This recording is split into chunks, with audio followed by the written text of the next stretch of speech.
Continuamos. Se está grabando esta clase por si acaso, pero si al final hay preguntas las voy a contestar.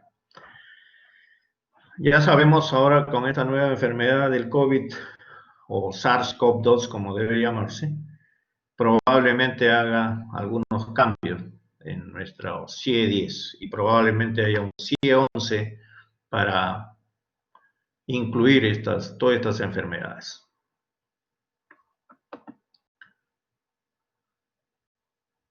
Veamos los síntomas y signos de disfunción tiroidea para deficiencia, o sea, la hipofunción tiroidea.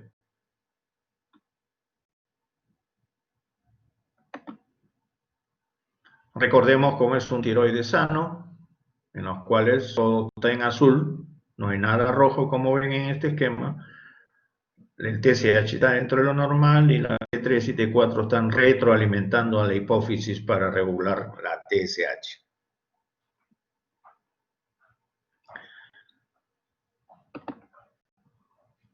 ¿Qué pasa en el hipotiroidismo congénito? Primero, están viendo hacia la derecha arriba, unos puntos rojos, puede haber una localización anormal, ¿no? Una distopia de la tiroides, una presentación en que no está por encima del hueso yoides, por un defecto en el desarrollo embrionario como están viendo. Y entonces puede haber problemas en la secreción de las hormonas, en la producción de TSH y las T3, T4, o problemas en receptores. Todavía creo que en los servicios de neonatología se hace la prueba del talón para descartar este problema, sobre todo en hijos de madres con problemas de tiroides.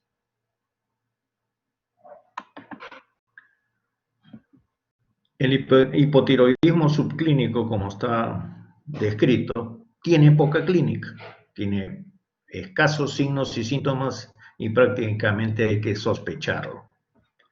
La tiroides comienza a fallar, se dice que el hipotiroidismo subclínico antecede al hipotiroidismo clínico franco. Puede encontrarse quizás en una persona obesa, quizás en una persona que tiene una fatiga, quizás en una persona que tiene estreñimiento, TSH en niveles altos y T3 y T4 normales.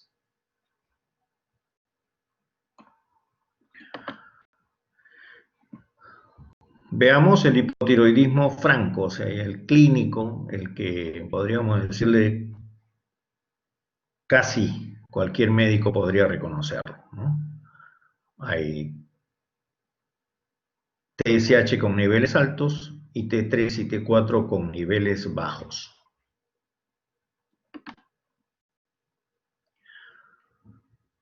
La hipofunción de la tiroides, el hipotiroidismo, tiene entre sus causas el 60% por causa autoinmune. Y esto, en estos tiempos de pandemia, nos recuerda ese problema, ¿no es cierto?, de la autoinmunidad. Por eso yo siempre digo en estos tiempos que muy bien todos los que se han recuperado, entre comillas, vencido a la enfermedad, tienen que preocuparse no solo de la terapia pulmonar, sino también de vigilar sus glándulas, sus hormonas. El 60% es de causa autoinmune, el 18% de causa postquirúrgica por radiación, generalmente para tratamientos de hipertiroidismos, un 4% por falla en la hipófisis, un 2% por medicamentos, y ya lo vamos a ver, el 1.5% del hipotiroidismo congénito y otras causas 6.5%.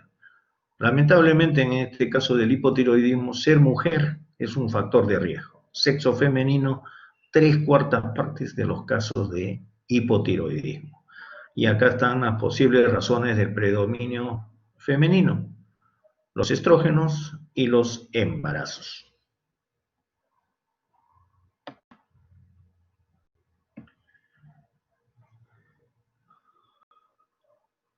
En general, las disfunciones tiroideas incluyen las hipofunciones y las hiperfunciones. Estamos viendo que la hipofunción, el hipotiroidismo, representa las 3/4 partes de los problemas tiroideos, mientras que el hipertiroidismo solo se presenta en una 1/4 parte de total de los pacientes. Esto quiere decir, de 100 pacientes con problemas tiroideos, 75 serán hipotiroideos y 25 hipertiroideos. Con lo cual también podemos ver que de acuerdo a la frecuencia, a veces es más fácil diagnosticar un hipotiroidismo que un hipertiroidismo. Ustedes me podrían discutir, ¿no? Porque, pero doctor, la clínica es más evidente en el hipertiroidismo, que sudan, están calientitos, pero la medicina es así. Y como siempre, por más que tengamos laboratorio, buenos médicos entrenados, que tengan en la cabeza la sospecha de esta enfermedad, sin embargo, solo la mitad de los casos de disfunción tiroidea se diagnostican. En este cuadro vamos a hacer un va y viene, ¿no? Un ping-pong de las características de hipo e hiperfunción tiroidea. El hipotiroidismo clásicamente aumentan de peso. En el hipertiroidismo bajan de peso, aunque, por si acaso, ya lo veremos en hipertiroidismo, podrían ganar peso, porque tienen mucho apetito los hipertiroideos. Hipotiroidismo típicamente da una sensación de frío. Podrían decirme, claro, ahora te hace frío y tendríamos que sospechar en todos los casos. No es así. Y en el hipertiroidismo, sensación de calor. En el hipotiroidismo hay piel seca con pérdida de cabello y en el hipertiroidismo hay una piel húmeda. En el hipotiroidismo hay realmente apatía, indiferencia, lentitud mental que podría confundirse con otros cuadros clínicos. Y en el hipertiroidismo hay nerviosismo, palpitaciones y temblor en las manos. En el hipotiroidismo hay estreñimiento y en el hipertiroidismo hay hiperdefecación, que es aumento de la frecuencia de defecaciones al día, normales de consistencia normal, más de 3 al día, o sea, 4 a 5, y también podría haber diarrea, que ustedes ya saben que es un cambio en la consistencia de las heces. En el hipotiroidismo a veces hay bocio. Y en el hipertiroidismo a veces hay ojos saltones, ¿no es cierto? El exoftalmos. Un síntoma común en el hipotiroidismo y el hipertiroidismo es el cansancio. Vámonos a disecar un poquito mejor el hipotiroidismo. La instauración es lenta y progresiva. A veces se demora años. Si no lo piensan, pasa por gastroenterólogos, pasa por psiquiatras, pasa por cardiólogos y nunca piensan en el hipotiroidismo. Los síntomas se relacionan con disminución funcional de todos los sistemas corporales. ¿Está claro? Cardiovascular, digestivo, neumológico, osteomía articular. Como estamos en semiología, qué fácil sería, ¿no es cierto?, pedirle una prueba, un perfil tiroideo, como acostumbran muchos hospitales, un perfil tiroideo, si antes no evaluamos los signos clínicos del hipotiroidismo. ¿Qué podemos encontrar? Cambios en los signos vitales como la bradicardia, hipertensión o hipotensión y en ocasiones shock, ¿no es cierto? Bradipnia en el 80% de los casos y la temperatura es menor de lo normal. La piel, ¿no es cierto? Cambios en los signos vitales, cambios en la piel. Generalmente, no en todos los casos, es fría, engrosada, seca, escamosa, tumefacta y edematizada, con palidez que puede ser debido a la anemia que puede acompañar el hipotiroidismo o por vasoconstricción y retención de pigmentos de caroteno. También puede haber pérdida de pelo, el cual suele ser áspero, seco y frágil. Pues ya creo que en la primera sesión, capítulo de semiología, sabían que las cejas escasas pueden estar ausentes especialmente en su tercio lateral, ¿no? Tercio externo. El vello púbico y axilar normalmente es escaso y las uñas frágiles, sí, porque se une a un tipo de hipogonadismo también, el hipotiroidismo, y tienen problemas para la reproducción. En cabeza y cuello, ¿qué podemos encontrar? Una cara empastada con edema periorbitario, macroglosia, que a veces es bastante severa y puede llegar a obstruir las vías respiratorias, y a veces, pues como hemos dicho, el hipotiroidismo puede ser secuelar de un tratamiento para hipertiroidismo o algún cáncer de tiroides. Puede haber señal de tiroidectomía previa, que en ocasiones está la clave del diagnóstico. En aparato respiratorio, apnea del sueño, debilidad de la musculatura respiratoria con hipoxia e hipercapnia. En casos de derrames pleurales no explicados, podría entrar en el diagnóstico diferencial un hipotiroidismo. En corazón ya hemos visto disminución de los ritmos cardíacos y bradicardia por alteración del inotropismo y a una disminución del gasto cardíaco, un tipo de insuficiencia cardíaca por deficiencia de hormonas tiroideas.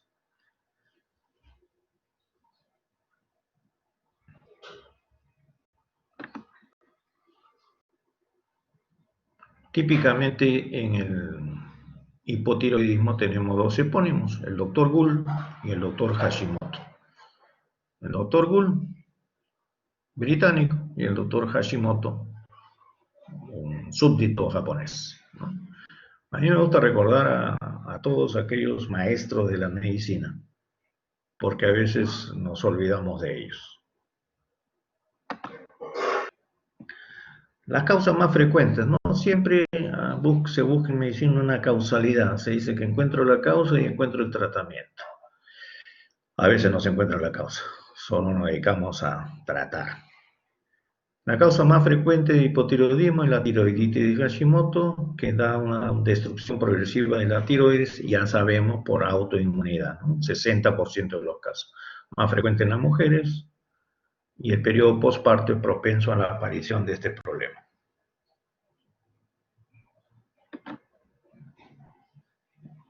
Ya hemos hablado de las secuelas postcirugía y post-yodo radioactivo.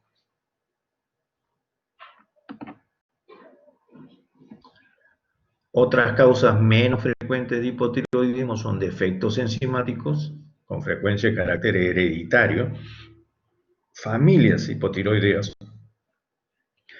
Los defectos enzimáticos pueden causar con aumento del tamaño de la glándula, que es un bocio, y los defectos de desarrollo de la glándula pueden producir hipotiroidismo congénito. Ya saben, la prueba del talón en los recién nacidos. No se olviden los medicamentos antitiroideos, el carbimazol, el metimazol o el propiltiouracilo, que se usan en tratamientos de hipertiroidismo. O ahora los fármacos ricos en yodo. No se olviden esta época de jarabes antitusígenos y expectorantes, ¿no? En la pandemia hay mucha carraspera y tos. Cuidado con el abuso de estos fármacos ricos en yodo. Y para los que tienen alguna arritmia cardíaca, la amiodarona oral o inyectable podría causar un hipotiroidismo medicamentoso, porque pueden paralizar la síntesis de hormonas tiroideas y o generar anticuerpos antitiroideos. El litio ya se usa menos, cada vez menos en psiquiatría.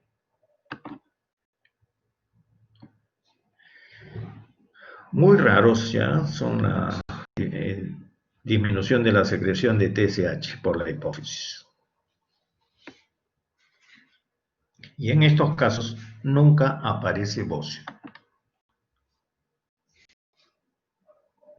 Ya hemos dicho que el hipotiroidismo es más frecuente en el sexo femenino, amenaza al 2% de las mujeres adultas y hasta el 0.2%. Entonces, 10 mujeres por cada varón hipotiroideo, 10 veces más frecuente entre disfunciones tiroideas.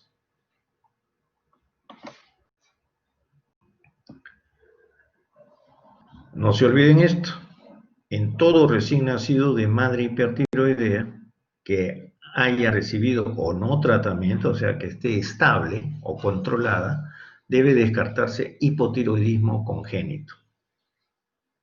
Y en personas en las cuales se detectan anticuerpos antitiroideos, aunque sin signos clínicos, con el tiempo tienden a desarrollar cuadros de hipotiroidismo.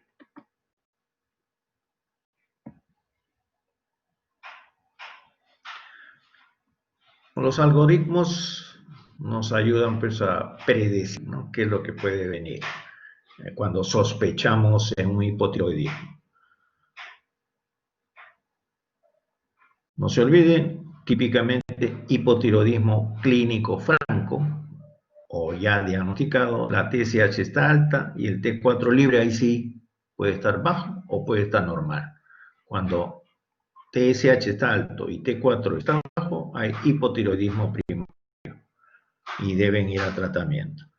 Pero si encontramos TSH alto con T4 libre normal, hay un hipotiroidismo subclínico y hay que ver cómo le fue en el embarazo, historia de abortos recurrentes e historia de infertilidad.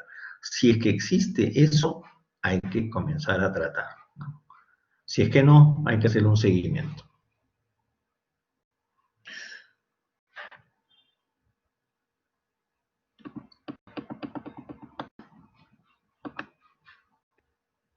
El seguimiento clínico, ¿no es cierto?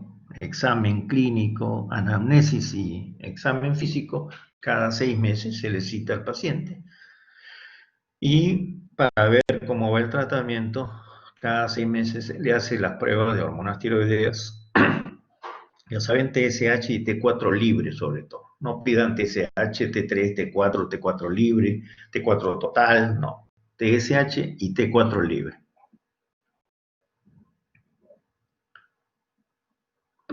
Pasemos al examen de la tiroides. Primero, se pide al paciente que hiperextiende el cuello. Miramos ahí los músculos esternocleidomastoideos. No aparenta ningún crecimiento. Esto es normal, como están viendo esta figura. No.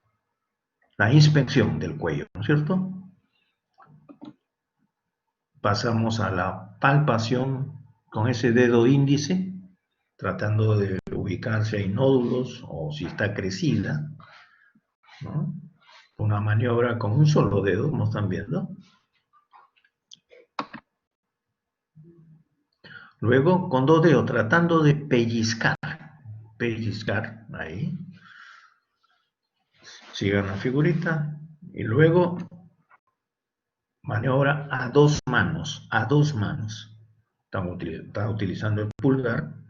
Ya saben, para el pulso no le sirve el pulgar, para el pulso arterial, pero sí para el examen de la tiroides. Este es el examen anterior de la tiroides con maniobra de 2 manos y se le pide típicamente que pase saliva, ¿no? Y generalmente vamos a notar cómo baja esa tiroides normalmente, ¿eh? Pasamos a la maniobra posterior, que dicen que es un poquito más sensible. Ya están viendo, no utiliza los pulgares, sino el dedo índice y el dedo medio. Y lo mismo, presionamos y pedimos que el paciente pase saliva. No todos los ojones tienen oftalmopatía. Hay que mirarlos de costado y no podremos ver esta imagen, ¿no?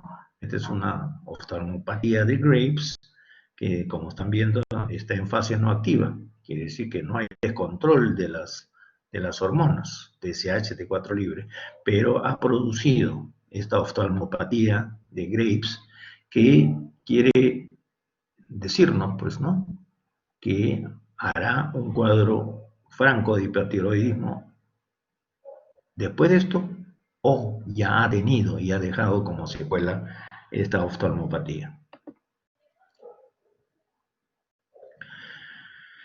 Esto es como vemos los ojos, ¿no? Miren bien cómo están las dos partes blancas, arriba y abajo de la parte negra del ojo.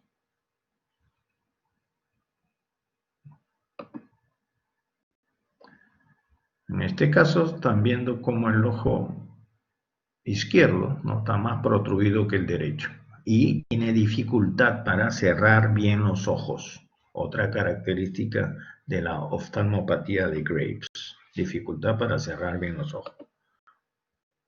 Esto es un poquito más espectacular, muestra una quemosis, ¿no?, conjuntival que puede causar ceguera, porque pues, afecta la conjuntiva primero y luego la córnea y se opaca todo y ya no ve.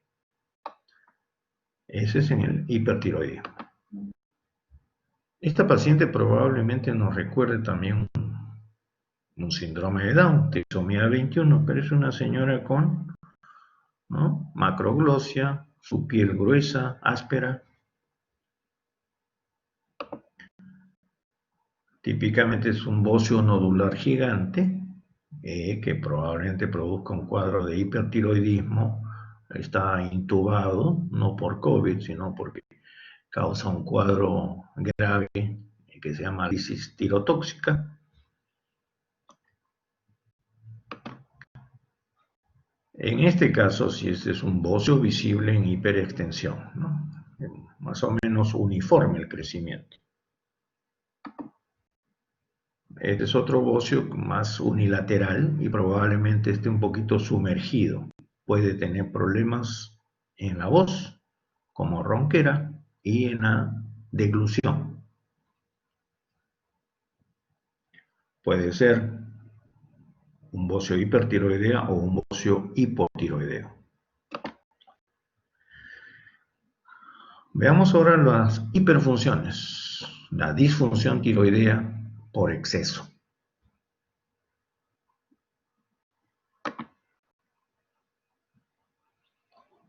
Vemos que entre las causas de hipertiroidismo es la enfermedad de Graves, que otra vez también es autoinmune.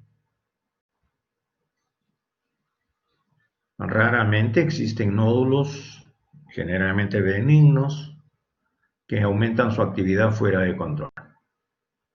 También las tiroiditis cursan temporalmente con hipertiroidismo y luego acaban con hipotiroidismo.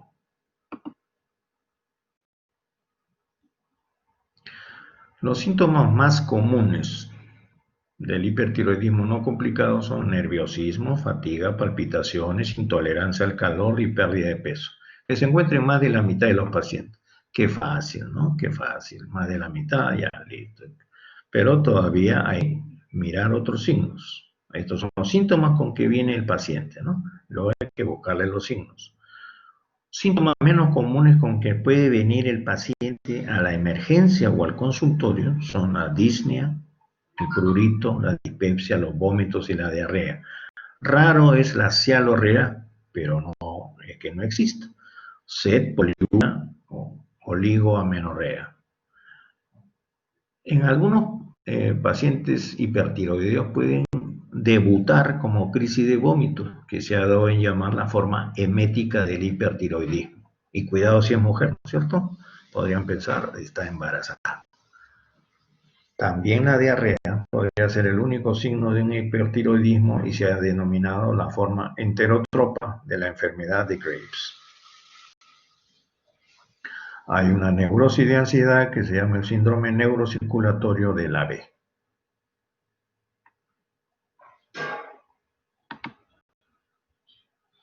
Veamos ahora sí los signos, ¿no? Acuérdense, no es lo mismo taquicardia sinusal que fibrilación auricular. La taquicardia sinusal es el signo clínico más precoz y constante del hipertiroidismo, como precisó el maestro francés Charcot. Aparte de la taquicardia, otros signos más comunes son la fibrilación auricular, temblor fino, hiperrefleja, incremento de la sudoración y calor de la piel, eritema palmar, no es palpar, Y puede haber la onicolisis, pérdida de cabello, debilidad muscular y caquexia. Recuerden esto, la taquicardia sinusal es más en los jóvenes, sin embargo la fibrilación auricular puede ocurrir después de los 50 años y sobre todo en los mayores de 60 años.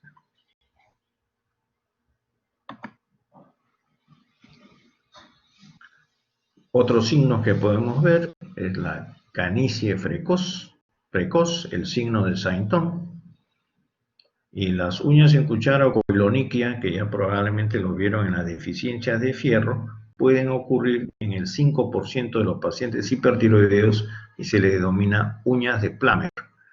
Un médico también del Reino Unido, pero que también tiene un signo de Plummer. No confundan uñas de Plummer con signo de Plummer. El signo de Plummer es la debilidad muscular, no pueden levantarse fácilmente después de estar sentados. En personas jóvenes, sobre todo, ¿no?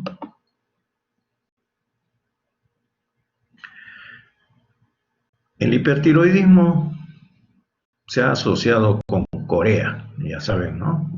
Acaban de terminar neurología, ya saben lo que es una Corea.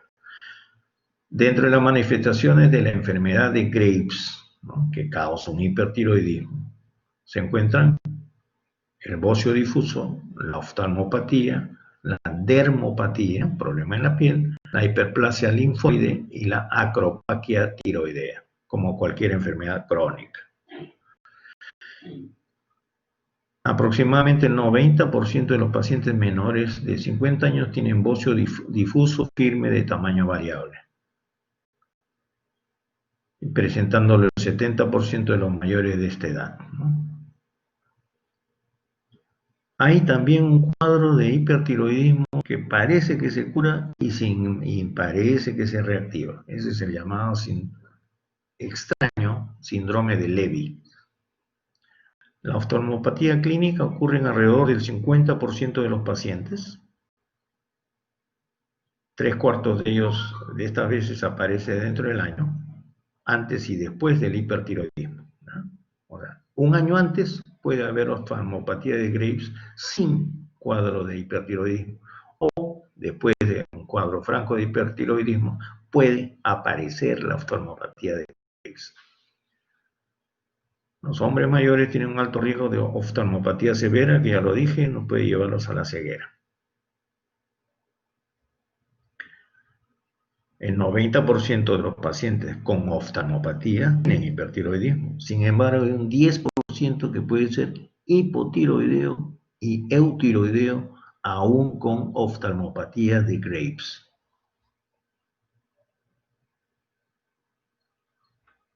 Hay un 10% que no es muy bajo, señores, ¿eh?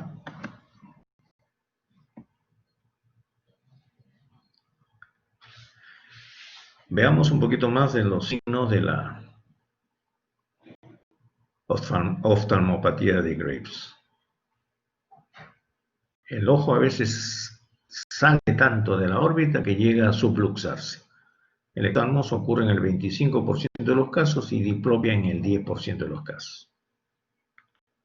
La dermopatía, problema en la piel, ocurre en el 1 a 2% de los casos con enfermedad de Graves.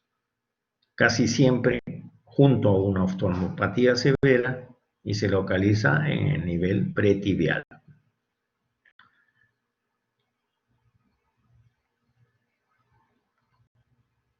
No se deben olvidar, no se olviden este párrafo, las manifestaciones clínicas de condiciones asociadas a la enfermedad de Graves, como son diabetes mellitus tipo 1, enfermedad de Addison, vitíligo, enfermedad de Addison-Birmer, alopecia areata, miastenia gravis y enfermedad de celíaca, entre otras, como ya verán en los síndromes poliglandulares.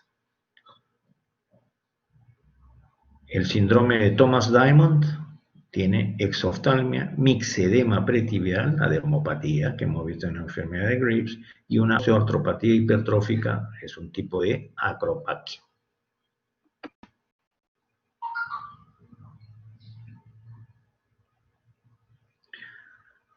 Veíamos en una de las figuras, una de las fotos anteriores, un paciente intubado, ¿no es cierto? Entonces, cuando ocurre generalmente una tirotoxicosis severa.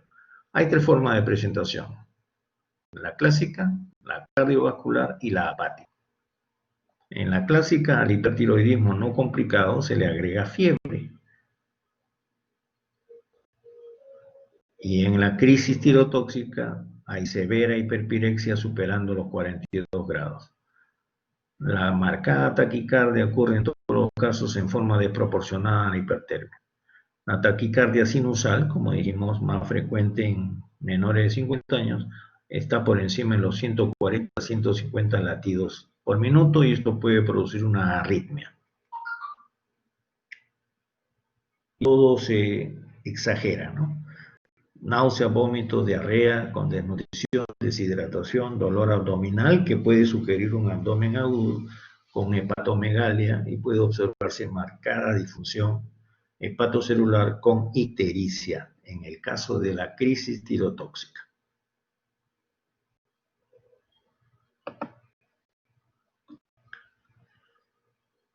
En el hipotiroidismo nos acordamos del doctor Gould y el doctor Hashimoto. Ahora tendremos que acordarnos en hipertiroidismo del doctor Graves, del doctor March, el doctor Parsons, el doctor Flajani, el doctor Begbye y la enfermedad ya de Graves, el doctor Basedow y el doctor Parry. Así como el exoftalmos es manifestación cardinal de la enfermedad, ya saben, puede haber solo oftalmopatía de Graves antes o después del cuadro de hipertiroidismo franco, y se pueden hallar otros signos en estos pacientes. Y acá tenemos una serie de epónimos. El signo de Abadie, un oftalmólogo francés, con espasmo del elevador del párpado superior, por supuesto, pues en la oftalmopatía de Graves. El signo de Dalmadis, por ejemplo, rigidez de los músculos faciales. Y más clásicamente, el síndrome de Graf, ¿no? En el número 10, el párpado superior no sigue uniformemente el movimiento del globo ocular hacia abajo y queda la esclerótica blanca, como vimos en esa paciente en una fotografía hace unas diapositivas. El signo de Kocher, en el número 17, es la mirada fija y atemorizadora, ¿no?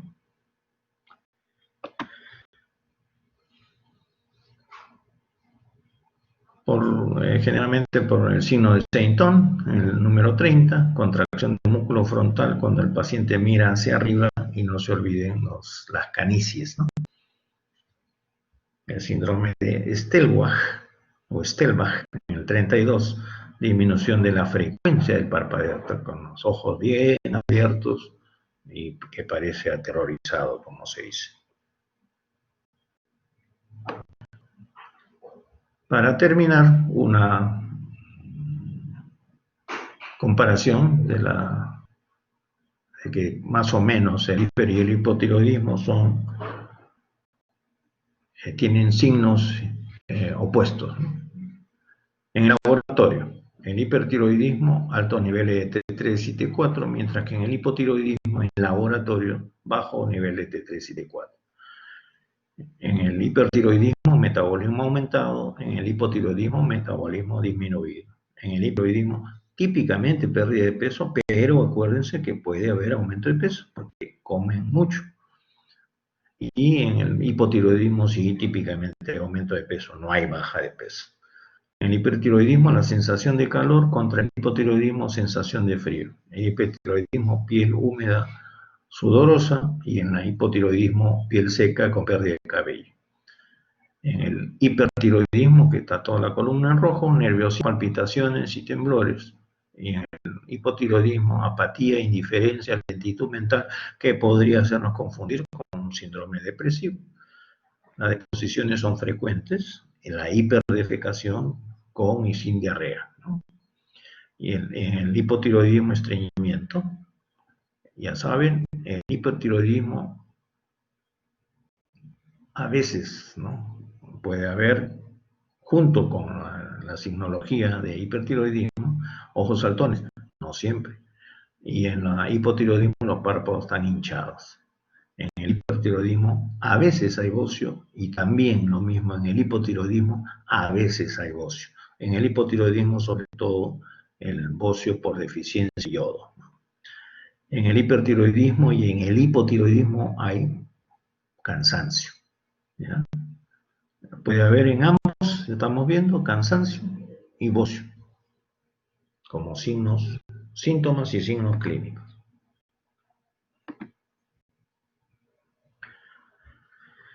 Acá, para recordarles, quizás eso lo vean más en su curso de oftalmología. Si no se cuidan esos ojos con oftalmopatía de Graves, puede llegar a perder la vista. Para cuando hagan el curso de endocrinología, tanto en semiología, no se olviden esta diapositiva.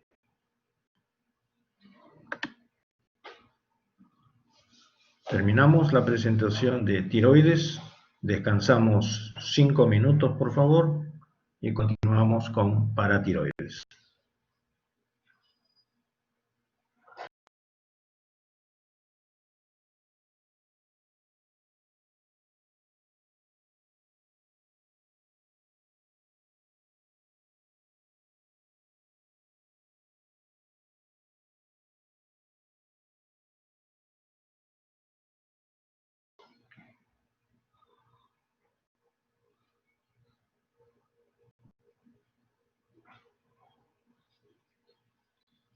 Si hubiera alguna pregunta, la hacen dentro de 5 minutos. Gracias.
Buenas tardes nuevamente, estimados alumnos. Bienvenido Félix Vega, que veo que acaba de unirse recién.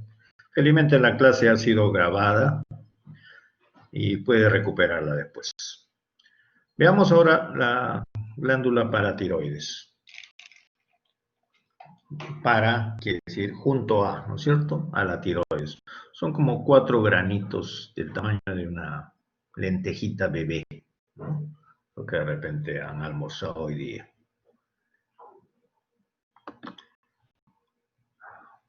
Como dije, la CIE-10 es la única forma de comunicarnos técnicamente entre médicos si estamos seguros o altamente tenemos una sospecha alta de un diagnóstico. No deben olvidarse eso, no es que se aprendan todo el libro, es un libro que tiene más de 400 páginas, pero deben manejar y para comunicarnos efectivamente sobre condiciones de todo tipo en medicina. Ya comenté que quizás el SARS-CoV-2 tenga que abrir una nueva página en este CIE-10 o de repente un nuevo CIE-11. Las paratiroides son 4 glandulitas, como les dije, situadas encima de la tiroides, que tienen que ver con el calcio, el fósforo y el magnesio, ¿no es cierto? Siempre hablamos de calcio para los huesos, fósforo para el cerebro, magnesio para mejorar, ¿no?, todas nuestras condiciones. Son elementos esenciales y las paratiroides se encargan de mantenerlas en perfecta armonía con nuestro cuerpo.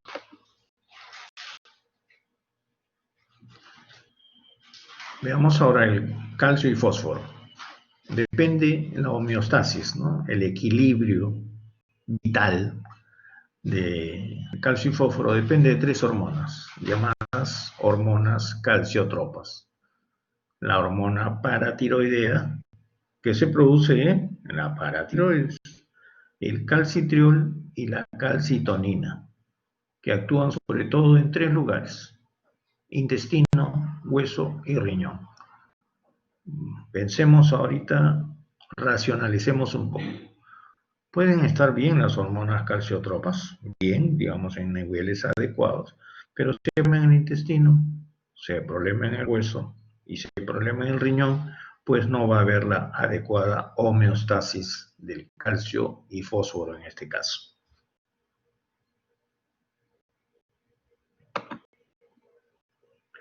Ya hablamos de la paratormona, hormona secretada por las glándulas paratiroides en respuesta a varios estímulos, siendo el principal el descenso del calcio plasmático, que es detectado por un receptor sensor de calcio. Y acá está el calcio RS, ¿no?, receptor sensor, el CARS.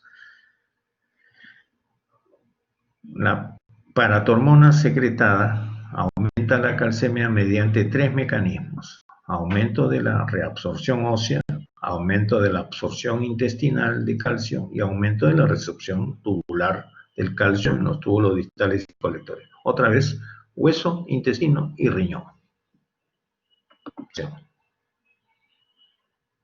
La paratormona producida por las paratiroides tiene una acción fosfatúrica, o sea, eliminación de fosfatos en la orina, y disminuye, por tanto, la reabsorción tubular de fosfato. La secreción de paratormona también está regulada por el calcitriol, que inhibe la síntesis de la paratormona. Este es un recuerdo fisiológico que tiene que ver con la interpretación de los diversos cuadros clínicos que tiene la disfunción de la paratiroides. Finalmente, el fósforo ejerce su acción sobre la secreción de paratormona de forma independiente del calcitriol y el calcio, que la hiperfosforemia o hiperfosfatemia estimula, mientras que la hipofosforemia o hipofosfatemia disminuye los niveles del ARN mensajero de la paratormona.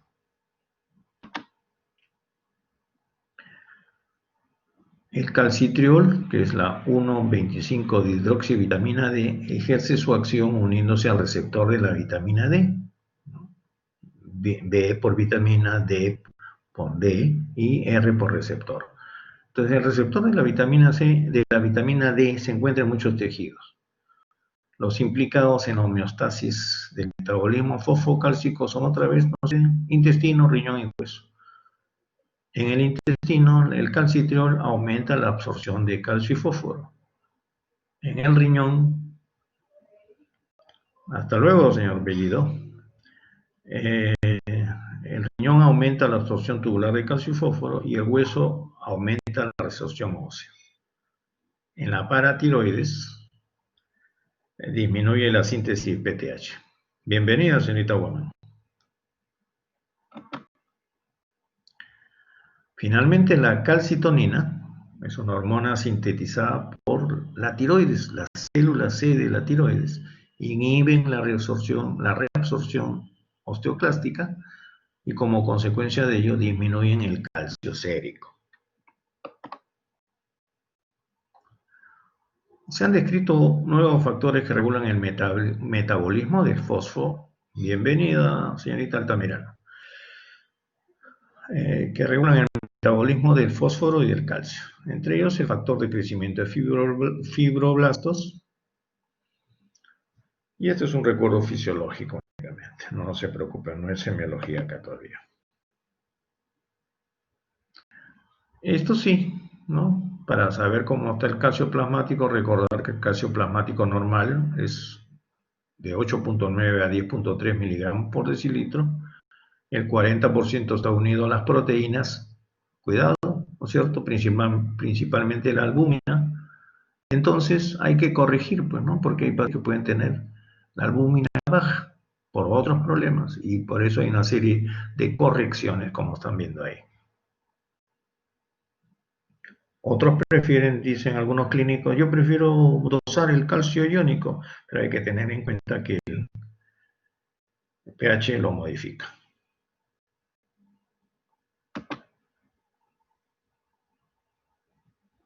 Es una fórmula que alguna vez utilizarán. Ahora sí nos vamos a los signos y síntomas de hipocalcemia. Las manifestaciones clínicas de la hipocalcemia son muy variadas, desde la ausencia completa de síntomas y su detección en un análisis rutinario. Uy, qué raro, encontraron el calcio bajo. No sabía, si no sentía nada. Algunos creen que tiene relación con el frío. Algunos creen que, sí, con razón me fracturo rápido los huesos. No, bueno. La severidad de los síntomas está en relación con el grado de hipocalcemia y la rapidez con que se produjo. Ya saben, son muy variadas sus manifestaciones clínicas, sus signos y síntomas, y puede hallarse ocasionalmente en un examen rutinario. ¿Qué signos y síntomas puede presentar un paciente con hipocalcemia? Parestesias, tetania, ustedes ya saben lo que es los signos de Chopsteck y Trousseau, ¿no? Pero no son específicos y revelan la existencia de una tetania latente. La tetania es infrecuente con un calcio ionizado superior a 4,3, que generalmente se corresponden con concentraciones de calcio total de 7 a 7,5 miligramos. La hipocalcemia extrema puede producir espasmo laríngeo y entonces dificultad para la respiración y entonces paro respiratorio. Y si no lo atiende, se murió ahí delante de ustedes por una hipocalcemia extrema. Otros síntomas que puede presentar el paciente son debilidad de la musculatura proximal. Nuevamente, se cansan, no pueden subir escaleras muy bien. Aumento de la presión intracraneal con papiledema, podría haber cefalea, convulsiones, manifestaciones extrapiramidales, temblores, depresión, ansiedad, inestabilidad emocional, confusión y psicosis, ¿no? De repente está siendo tratado en un psiquiatra, llevado por sus familiares, psicólogos, psiquiatras, y nunca le pidieron un examen de calcio. Los psiquiatras deberían hacer eso en muchos casos también. Nuevamente, mi manía de mencionar a los doctores Chostek y Trousseau, ¿no? Que son epónimos, quiere decir signos con nombres propios o descritos por primera vez por alguno de estos médicos, ¿no? Es un recordarlos porque ya lo han hecho seguro en el capítulo de semiología general. El signo de Chostek es la contracción de los músculos faciales en respuesta a la percusión del nervio facial con los dedos, ¿no? Una percusión sobre una de las ramas del nervio facial. Y el signo de Trousseau es el espasmo carpopedal, ¿no? Después de mantener el manguito de presión arterial durante 3 minutos por encima de la presión sistólica. Y yo no sé si alguna vez ustedes, sobre todo los alumnos varones, después de una intoxicación alcohólica de fin de semana, podrían haber presentado este espasmo carpopedal, ¿no? Que es una sensación de contracción de la muñeca y dificultad para abrir los dedos. Ese es el espasmo del carpo y de los dedos, ¿no?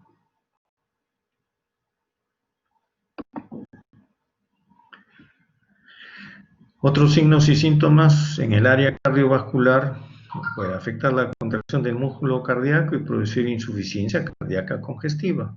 La hipocalcemia hace a la digoxina menos efectiva. En el electrocardiograma hay progresión del QT, cambios inespecíficos de la onda T y arritmias. Cuidado con eso porque muchas de estas arritmias podrían ser mortales. En gastrointestinal hay dolor abdominal tipo retortijón. En la piel puede verse una piel seca con eczema y uñas quebradizas, hipocalcemia, pues, ¿no? Y en el lado ocular o oftalmológico, cataratas.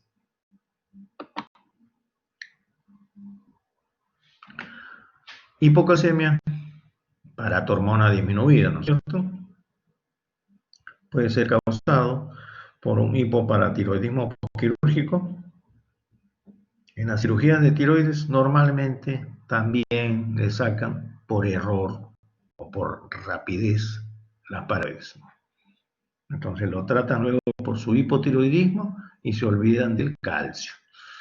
Hay un hipoparatiroidismo autoinmune, ya hemos mencionado, en los síndromes poliglandulares autoinmunes, y un hipoparatiroidismo aislado por anticuerpos frente al receptor de calcio. Puede haber destrucción de la glándula porción en el tratamiento de muchos carcinomas del área torácica. Puede haber infiltración de la glándula por metástasis y enfermedades sistémicas como la sarcoidosis, la amiloidosis, la hemocromatosis. Puede haber enfermedades genéticas que producen una disminución de la paratormona y otras, acuérdense, acá sí, una hipomagnesemia por disminución de la secreción de paratormona y una hipocalcemia neonatal por hiperparatiroidismo materno. Recuerden lo de hipertiroidismo, ¿no es cierto? El hipertiroidismo materno da hipotiroidismo neonatal. El hiperparatiroidismo materno, en este caso hiperparatiroidismo materno, también puede resultar en una hipocalcemia neonatal.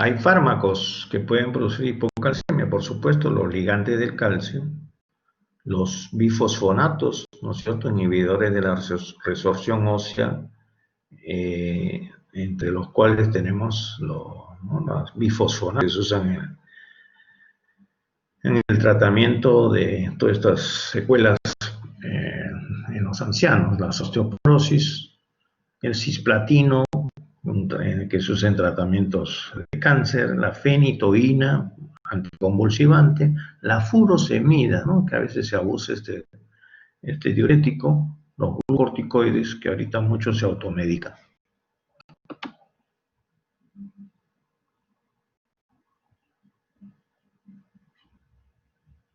Ya saben que la hipocalcemia podría no producir signos y síntomas, pero cuando encontramos un calcio sérico de menor de 8.5 o un calcio iónico de 4.6, tenemos que tomar acciones. Entonces debemos confirmar el calcio total y corregirlo con la albúmina. Si hay clínica y alteraciones, sobre todo electrocardiográficas, hay que tratar de manera urgente. Si no hay clínica ni alteraciones electrocardiográficas en un servicio de emergencia, tendríamos que hacer una buena historia clínica y medir el fósforo, el magnesio y la paratormona. Si la paratormona está alta y el fósforo está normal o bajo, tenemos que pensar en un déficit de vitamina D, en una enfermedad hepatobiliar, en un síndrome de mala absorción, en raquitismo y en metástasis osteoplásticas. Si la paratormona está elevada y el fósforo elevado, tenemos que pensar en enfermedad renal crónica, hiperfosfatemia severa, un pseudo hipoparatiroidismo y aporte exógeno excesivo. En la paratormona normal o baja, hay que ver, típicamente es hipoparatiroidismo, ¿no? Y si el magnesio está bajo, completar el diagnóstico y tratar con magnesio.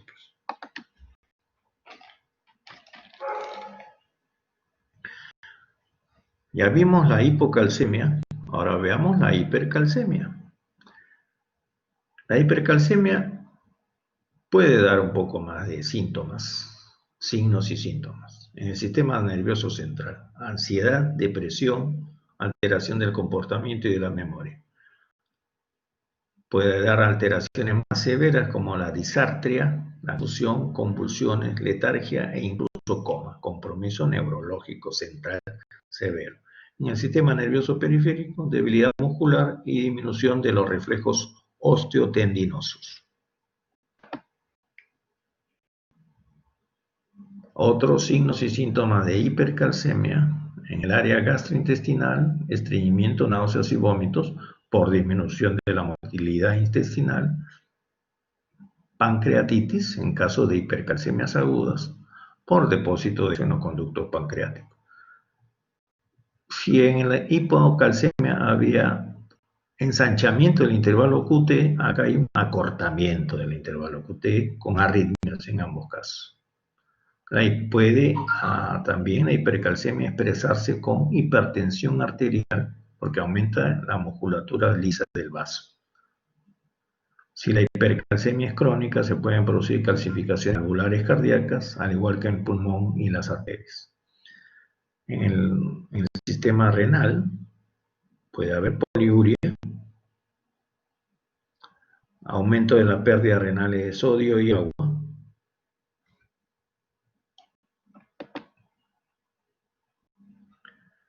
Como consecuencia de esa poliuria hay una alcalosis metabólica por contracción o por pérdida de volumen, hipocalemia o hipopotasemia e hipomagnesemia. Hipercalcemia con hipopotasemia e hipomagnesemia. Acuérdense ese cuadro. En presencia de poliuria. Puede haber una acidosis metabólica. En el anterior caso vimos puede haber una alcalosis metabólica, en este caso una acidosis metabólica, y no se olviden del patrón respiratorio, ¿cierto? De acidosis y alcalosis. En la acidosis metabólica por pérdida de bicarbonato en la orina, en el caso del hiperparatiroidismo, con hipercalcemia. La hipercalcemia aguda puede producir focos de necrosis tubular y la hipercalcemia crónica, nefrocalcinosis, litiasis renal, diabetes insípida nefrogénica en la quinta parte de los pacientes y acidosis tubular renal tipo 1 distal. La insuficiencia renal, dependiendo de la severidad y duración de la hipercalcemia.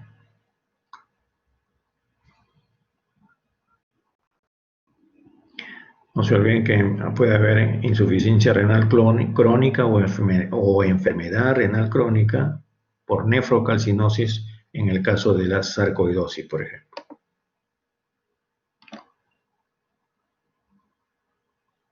En hipercalcemia severa puede haber calcificaciones metastásicas que producen una queratopatía, el síndrome de ojo rojo, calcificación conjuntival, calcificación vascular y pulmonar y prurito.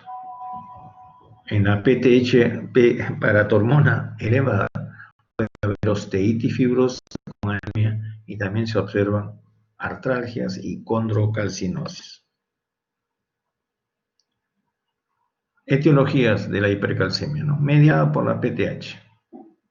Hiperparatiroidismo primario esporádico, hasta el 85% por un adenoma de la paratiroides, que aumentan la paratormona. Hay síndromes familiares de los tipos de neoplasias endocrinas múltiples y un hiperparatiroidismo familiar aislado. Y hay un hiperparatiroidismo terciario, que es en este caso un hiperparatiroidismo secundario a una enfermedad renal crónica. Y también en los post-trasplantados podría haber una hipercalcemia por aumento de la paratormona. En la hipercalcemia también puede estar no mediada por la paratormona. En estos casos tenemos que pensar en las hipercalcemias tumorales. Tenemos que pensar en fármacos, el exceso de vitamina D, ¿no? En estos tiempos de coronavirus, que la vitamina D ayuda, ¿no?, a la inmunidad contra el COVID. Por ahí se presentarán algunos casos de estos. Las tiacidas, diuréticos de uso frecuente, acuérdense la hidroclorotiacida, el litio, ya saben, para los maníacos depresivos. También el exceso de vitamina A puede producir una hipercalcemia por fármacos. Otros fármacos típicamente de uso más exclusivo, el foscarnet, el tamoxifeno y la teofilina, que se usa cada vez menos en las crisis asmáticas. En las enfermedades granulomatosas de tipo depósito, ¿no?, sarcoidosis, la tuberculosis y otras enfermedades como la beriliosis, enfermedad de Wegener, la lepra, la histoplasmosis. Seguimos con las hipercalcemias que no están mediadas por la paratormona. Tenemos, ya hablamos, el hipertiroidismo, la acromegalia, la insuficiencia adrenal y el feocromocitoma. Otras causas de hipercalcemia no mediadas por paratormona. Tenemos la insuficiencia renal aguda en la fase de recuperación, la inmovilización prolongada, el síndrome de leche alcalina y la nutrición parenteral.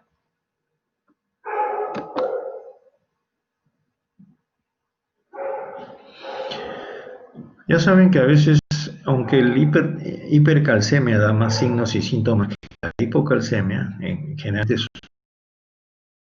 son por un análisis, ¿no?, de sangre. No se olviden las formas exógenas, ¿no?, con intoxicaciones de vitamina A y D y las enfermedades tiroideas.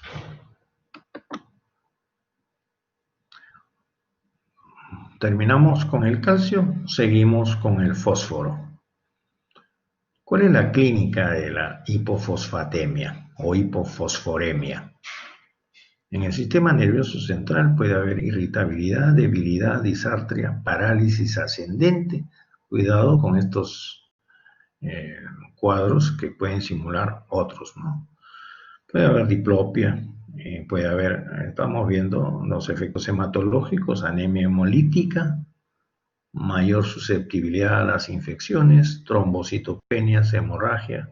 En el músculo esquelético, en el sistema osteomía articular, debilidad, falla respiratoria por compromiso de los músculos inspiratorios torácicos, rhabdomiolisis. En el área cardiovascular, una miocardiopatía, ¿no?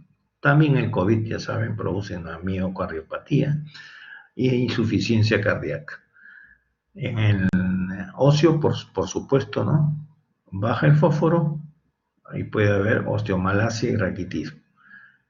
y en el síndrome metabólico por resistencia a la insulina por hipoparatiroidismo y en acidosis metabólica puede haber cuadro clínica de hipofosfatemia.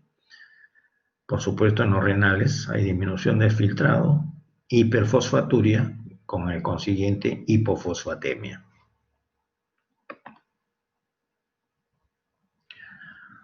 ¿Qué factores de riesgo hay para la hipofosforemia? La abstinencia de alcohol. Como se dice, ni mucho ni poco, ¿no?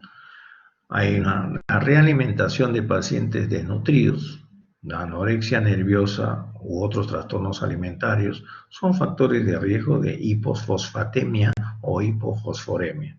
La emaciación de cualquier origen, por alcoholismo, mala absorción, prisioneros, el SIDA y otras infecciones crónicas, en el tratamiento de la cetoacidosis diabética, que ustedes ya saben, bueno, van a saber después que aprueben este capítulo, es un factor de riesgo para hipofosfatemia y a veces no es visto en la práctica clínica. Cualquier enfermedad aguda, crítica, no solo los que entran a unidad de cuidados intensivos, por si acaso, en los casos de septicemia y los quemados. ¿Qué causas tenemos de hipofosfatemia? ¿Recuerdan? Hueso, intestino, riñón. Disminución de la absorción intestinal por anorexia, por resistencia a la acción o déficit de vitamina D, por abuso de antiácidos o ligantes de fósforo, por supuesto los síndromes de mala absorción, por enfermedades de la mucosa o por resección intestinal grande y el mismo.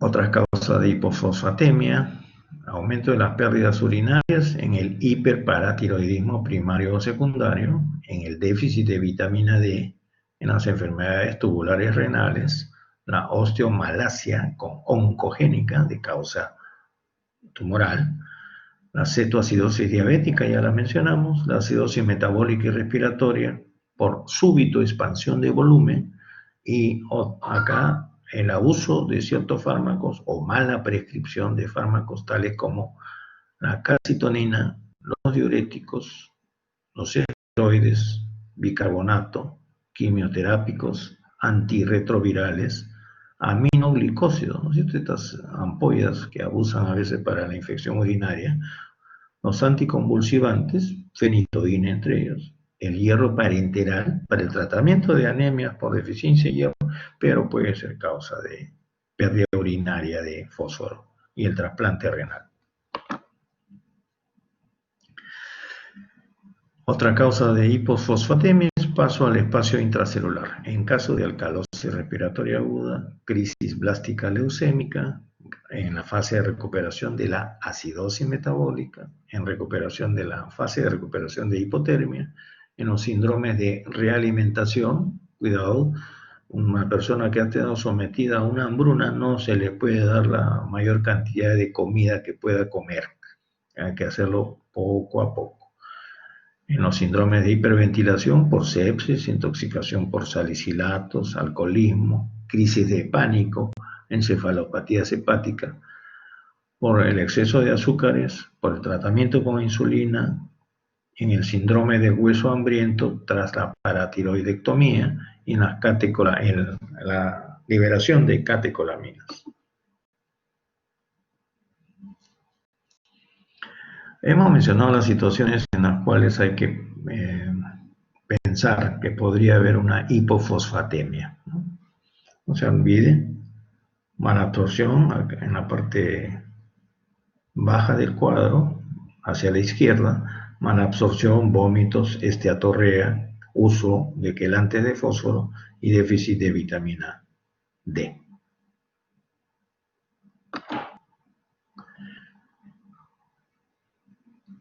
Ahora veamos causas de hiperfosfatemia. Mucho fósforo en la sangre. Hay disminución de la excreción de fósforo. ¿Por qué? Porque hay problemas en los riñones, crónico o agudo. Hay un hipoparatiroidismo o un pseudo hipoparatiroidismo. Ya mencionamos también la acromegalia y la calcinosis tumoral y el uso de bisfosfonatos en todos estos cuadros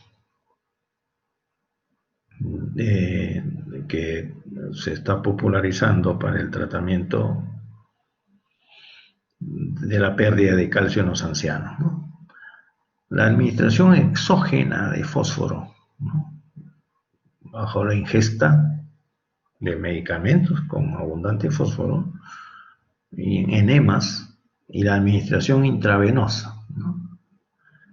La redistribución del fósforo en caso de acidosis respiratoria o metabólica, acuérdense, acidosis, los síndromes de lisis tumoral, la rhabdomiolisis, o sea, lisis del músculo estriado, las anemias hemolíticas, los estados catabólicos, la hipertermia maligna, mayor de 42 grados de temperatura corporal, y la hepatitis fulminante. Los signos y síntomas de hipomagnesemia, ¿no es cierto? Magnesio bajo, debilidad, hiperreflexia, espasmo carpopedal, ¿se acuerdan como la hipocalcemia? Las convulsiones, temblor, tetania y nistagmo vertical. Los cardíacos, prolongación del QT. ¿Recuerdan? Se parece un poquito al cuadro de hipocalcemia. Depresión del ST, arritmias ventriculares. Ya hemos visto, hipomagnesemia, generalmente está unido a hipocalcemia, hipopotasemia y un síndrome de resistencia a la insulina. En los efectos esqueléticos, un retraso en el crecimiento y fragilidad ósea. Las causas de hipomagnesemia, por supuesto, las pérdidas renales de magnesio, en la poliuria y diabetes mellitus, y la disminución de la reabsorción tubular. Ya están viendo ahí algunos de los. No se olviden el abuso de diuréticos, tiosida y furosemida, otro fármaco, y esto puede ser producido lamentablemente por el mismo médico, ¿no? Y si no es, o sea, no lo piensa, vamos a producirle una hipomagnesemia. No se olviden también que en el hipertiroidismo puede estar asociado a una hipomagnesemia de N-sucloruro de magnesio. En pérdida de gastrointestinales por disminución de la ingesta, vómitos prolongados, aspiración o colocación de sondas nasogástricas por largo tiempo, diarreas agudas o crónicas, fístulas, mala absorción, pancreatitis aguda, hipomagnesemia primaria, uso de inhibidores de la bomba de protones, ¿no? Todo eso que conocieron probablemente en gastroenterología. Todos esos medicamentos de uso casi sin prescripción. No se olviden, pueden producir hipomagnesemia. Pérdidas por la piel, quemaduras extensas, sudoración profusa, y por redistribución, el síndrome del hueso hambriento, post-tiroidectomía o post-paratiroidectomía, y realimentación muy rápida en el malnutrido. La hipermagnesemia sí es potencialmente mortal. Cuando se produce de forma progresiva no se acompaña de síntomas. Aparece cuando el magnesio es superior a 4 a 6 miligramos de decilitro. No se olvide, está bien un sobrecito de cloruro de magnesio, pero no 3 veces al día. Y puede producir hipotensión, náuseas, vómitos, enrojecimiento facial, retención urinaria e hilio intestinal. Si no se trata, puede evolucionar a disminución de reflejos tendinosos, debilidad, parálisis muscular, letargia, bradicardia, bradiarritmia, depresión respiratoria, asistolia, paro cardíaco y muerte. O sea, preferible, ¿no es cierto?, tener el magnesio bajo que el magnesio muy alto, ¿eh? Cuidado. La hipermagnesemia es un trastorno felizmente muy poco frecuente, ya que el riñón tiene gran capacidad de excreción de magnesio. pero cuidado que el magnesio podría aumentar, ¿no? Si el paciente toma su cloruro de magnesio y al mismo tiempo antiácidos. Otro grupo de riesgo son las embarazadas que reciben magnesio para la preeclampsia y sus recién nacidos. Normalmente no, ya verán ustedes en las emergencias ginecológicas o bueno, obstétricas, se usan hasta 8 o 10 ampollas, ¿no? Podría haber este problema de hipermagnesemia súbita, arritmias y muerte. Los enfermos que toman grandes cantidades de antiácidos o laxantes con magnesio, leche de magnesia Philips, ¿se acuerdan? Sobre todo si tienen enfermedad renal crónica o enfermedad inflamatoria intestinal, obstrucción o perforación que pudiera aumentar la absorción. Eso es todo por ahora, estimados alumnos. Espero 5 minutos si es que hay preguntas y nos vemos el 26. O nos escuchamos.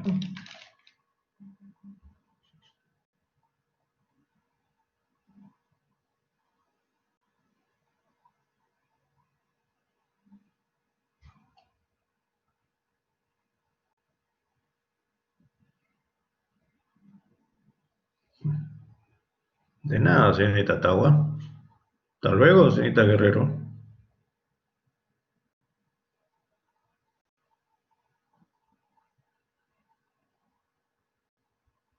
Muy bien, Eric.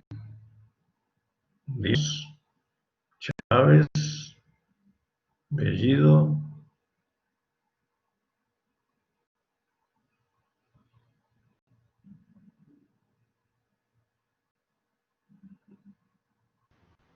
Doctor, disculpe, no se olvide apagar la grabación, por favor. Sí, correcto. Ya, si no hay preguntas, estoy esperando, ¿ah?